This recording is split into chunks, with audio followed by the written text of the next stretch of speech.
यूँ तो इस नदी को वह नित्य प्रति देखता था, किंतु आज इस नदी को अनवरत देखते रहने की उसकी न जाने क्यों इच्छा प्रबल हो रही थी। तीव्र वेग से बहता नदी का जल उसे अपनी ओर खींच रहा था। उसके हृदय में एकाएक अनेक भाव तरंगों की भांति उठते और फिर वह सोच में डूब गया था। मैं जब भी घूमने आया, जब भी मैंने इसे देखा, यह नदी इसी भांति अनवरत वेग से बहती दिखाई दी।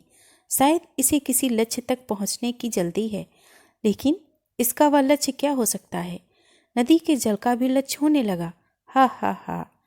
वह अपने ही प्रश्न पर पागलों की तरह अट्टहास करने लगा। फिर कुछ देर शांत हो जाने के बाद उसकी अंतरात्मा में जैसे एक आवाज आई, यह नदी श्रेष्ठ है, बहुत श्रेष्ठ। अहनिर्स अनवरत गति से चट्टानों और पहाड़ों से टकराती हुई यह अपने लक्ष्य की ओर अबाध गति से बढ़ती जा रही है। सर्वजन हिताय निरंतर बहती हुई यह पल भर भी विश्राम नहीं करती। बिजली के उत्पादन का लक्ष्य हो या सिंचाई का, मनुष्य मात्र के जीवन का प्रश्न हो अथवा समस्त प्राणी जगत के जीवन का, यह परोपकारी नदी सभी को जीवन दान दे रही है। यह कहीं भटकते प्राणी को शक्ति प्रदान करती है तो कहीं प्यासों की प्यास बुझाती है। इसके लिए अमीर गरीब छूत अछूत में किसी प्रकार का कोई भेद नहीं है। इस जल को अमृत समझ, चाहे इसका पान करो अथवा इससे कलुषादि के मापार्जन का कार्य, इसके लिए ऊंच नीच का कोई भेदभाव है ही नहीं। यह तो सर्वथा परहित में निहित है। वास्तव में यह महान है, बहुत महान। श्रद्धा से उसका हृदय गदगद हो उठा। वह अंतःकरण से सिर झुकाकर नदी को प्रणाम करने लगा। ज्यों ही उसने दृष्टि उठाई कि अचानक उसकी नज़र स्थिर हो गई। उसकी विचार तंत्रा टूटी। उसने देखा कि सड़क के किनारे एक अर्धनग्नावस्था में कोई व्यक्ति सिकुड़ा सिमटा सा बैठा है। पास ही राख का एक ढेर था। उसे लगा जैसे इस सर्दी में उसने रात आग के सहारे काटी हो। राजेंद्र अवाक ज्यों का त्यों खड़ा वहीं खो गया था। वह कभी नदी की ओर देखता तो कभी उस व्यक्ति की ओर। उसकी इस दुर्दशा को देख वह तड़प सा उठा। शायद जीवन में पहली बार उसे इतनी पीड़ा का अनुभव हो रहा था। सर्दी से ठिठुरते इस व्यक्ति की पीड़ा उससे देखी न गई। उसने सिर हिलाकर आंखें बंद कर ली। राजेंद्र बड़ी तेजी से उसकी ओर बढ़ा, आवाज दी, किंतु मानो उसने कुछ सुना ही न हो। उसने अपना सिर तक न उठाया। राजेंद्र ने पास जाकर दोनों हाथों से उसके माथे को ऊपर किया। वह कुछ देर तक एकटक राजेंद्र की ओर देखता रहा और फिर पूर्ववत घुटनों पर सिर रखकर दोनों हाथों से कसकर घुटनों को पकड़े बैठ गया। उसकी यह दशा राजेंद्र से देखी न गई। राजेंद्र की वेदना बढ़ती चली गई। कुछ देर इंतजार के बाद उसने अपने हाथों से फिर उसका सिर ऊपर उठा लिया। सिर उठाते ही देखा कि उसकी आंखों में आंसुओं की बाढ़ सी आ गई। उसका सारा चेहरा आंसुओं से तर हो गया था। राजेंद्र ने जेब से रुमाल निकाला और उसके आंसू पोंछने लगा। थोड़ी देर में पास रखी बोरी हिली तो राजेंद्र चौंक उठा। यह क्या है? सिसकता हुआ वह व्यक्ति बोला, मालिक, अभागा लड़का है। लड़का है? और यह दूसरी बोरी? राजेंद्र ने अचंभित होकर पूछा। अभागिन लड़की है मालिक। राजेंद्र के आश्चर्य का ठिकाना न रहा। वह जैसे पत्थर का हो गया था। अगले ही क्षण उसकी आंखें आंसुओं से डबडबा गईं। तुम और बच्चों को साथ लेकर यहाँ मजदूरी तलाश करता आया हूँ मालिक। आज तक क्या करते थे? सरकारी नौकरी पर था क्लर्क। सब कुछ बर्बाद हो गया। पत्नी कहाँ है? साहब, औरत ने ही तो बर्बाद किया है मुझे। न वो बीमार पड़ती, न मैं अपना सब कुछ बेचता और न ही नौकरी से हाथ धोना पड़ता। फिर भी कुछ न हाथ लगा। न पत्नी, न जमीन जायदाद। पहले तो जमीन जायदाद ही कितनी थी, फिर भी इतनी तो थी ही कि इन अभागों का पेट तो पाल ही सकता था। रहने के लिए एक झोपड़ी थी, किंतु सब कुछ लुट गया। ईश्वर ने न जाने कैसी परीक्षा ले रहा है, कहकर वह पुनः उसकी आंखें डबडबाईं। एक हथौड़ा सा पड़ा राजेंद्र की चेतना पर। ईश्वर सचमुच परीक्षा लेता है। आज वह मौज मस्ती में जी रहा है, कल कौन जाने वह भी सड़क पर। उसे लगा जैसे वह स्वयं ही सड़क पर दो दो बच्चों के साथ पड़ा हो और इस पीड़ा को स्वयं ही झेल रहा हो। तुमने बच्चों को अनाथ आश्रम में क्यों नहीं डाल दिया? कुछ तो देख रेख होती इनकी। साहब, जीते जी कैसे इनको अनाथ बनाऊं? कई बार सोचा, किंतु मन ने गवाही नहीं दी।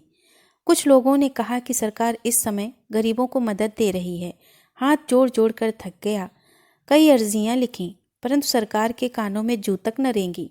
अब आप ही बताइए कि इस संसार में मुझ बदकिस्मत से भी बढ़कर कौन गरीब होगा? सरकार पर तो तनिक भी मुझे अब विश्वास नहीं रहा। लेकिन ऐसी स्थिति में अब तक रहोगे कहाँ? साहब झेल रहा हूँ। जिस दिन बिल्कुल ही हाथ पांव काम करने बंद कर देंगे, इन अभागों को लेकर इस नदी में कूद जाऊंगा। कोई सहायता नहीं करेगा मेरी, किंतु यह नदी जरूर सहायता करेगी, इस पर मेरा पूरा विश्वास है।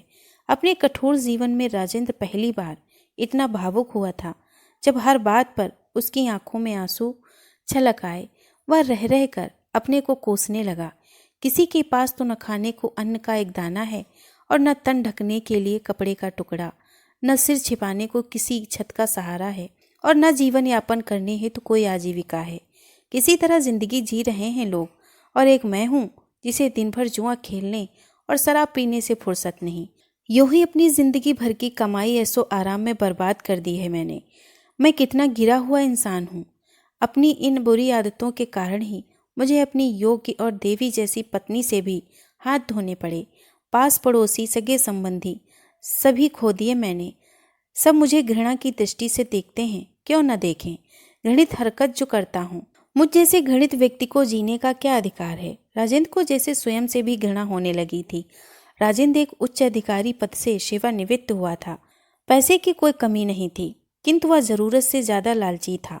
उसकी कोई संतान नहीं थी, फिर भी सदैव धन दौलत इकट्ठा करने में जुटा रहता था। सभी उसके इस स्वभाव से बहुत दुखी थे। इसी लालचीपन और दुर्गुणों के कारण पत्नी से उसकी एक न बनती थी। जब तक राजेंद्र नौकरी पर रहा, पत्नी को कुछ राहत थी, किंतु पेंशन आ जाने के बाद 24 घंटे शराब में धुत व अनाप शनाप बकता रहता था। पत्नी को एक एक क्षण गुजारना दूभर हो गया था।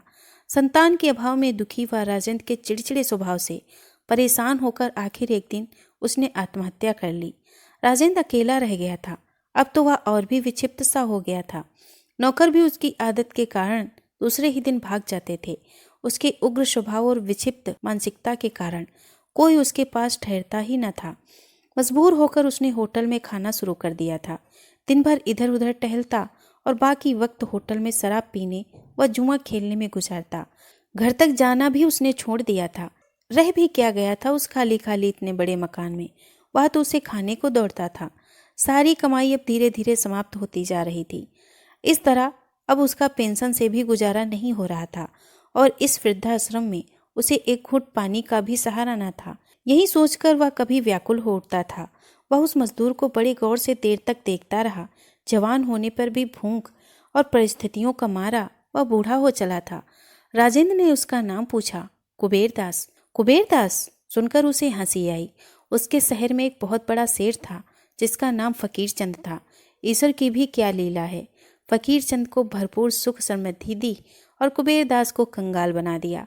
उसने धीरे से बोरियों से ढके इन बच्चों को देखा, गोरे चिट्टे, किंतु दरिद्रता और भूख की महामारी ने इन मासूम चेहरों को झुलसा दिया था। बच्चों को देखते ही उसके हृदय में वात्सल्य जाग उठा। उसने दोनों बच्चों को बाहों में समेटकर सीने से लगा लिया। कुबेरदास का हाथ पकड़कर बोला, तुम्हारी कहीं ठौर ठिकाना नहीं तो तुम मेरे साथ चलो भाई। मेरा बहुत बड़ा मकान यूं ही निर्जन पड़ा है, तुम बच्चों सहित वहीं मेरे साथ रहना। कुबेरदास को इतनी आत्मीयता से भरे शब्द जीवन में पहली बार सुनाई दिए थे। उसे अपने कानों पर विश्वास नहीं हो रहा था। एकटक वह राजेंद्र के चेहरे की तरफ देखने लगा, मानो अपने सुने की पुष्टि करना चाहता हो। हाँ हाँ, तुम मेरे साथ चलो मेरे घर। राजेंद्र पुनः बोला। उसे राजेंद्र के रूप में साक्षात ईश्वर नजर आया और उसने बच्चों सहित राजेंद्र के घर जाना सहर्ष मंजूर कर लिया। जंगल सा वीरान राजेंद्र का ये घर बच्चों के आने से खुशियों से भर गया। राजेंद्र ने सारा घर कुबेरदास को सौंपते हुए कहा, भाई ये सब कुछ तुम्हारा है। अब जैसा चाहो इस घर को सजाओ संवारो। ये जिम्मेदारी अब तुम्हारी है, सिर्फ तुम्हारी। राजेंद्र ने घर आकर दूसरे ही दिन बच्चों को विद्यालय में भर्ती कर दिया। राजेंद्र के जीवन में एकाएक तमाम परिवर्तन आने लगे। होटल में जाना बंद हो गया था। शराब ही नहीं, बीड़ी सिगरेट तक बंद हो गई थी। बच्चों की खुशी का ठिकाना न था। उन्हें तो जैसे नई जिंदगी मिल गई थी। मजदूरी करती उनकी बीमार माँ ने तो उनके जन्म के कुछ समय बाद ही दम तोड़ दिया था।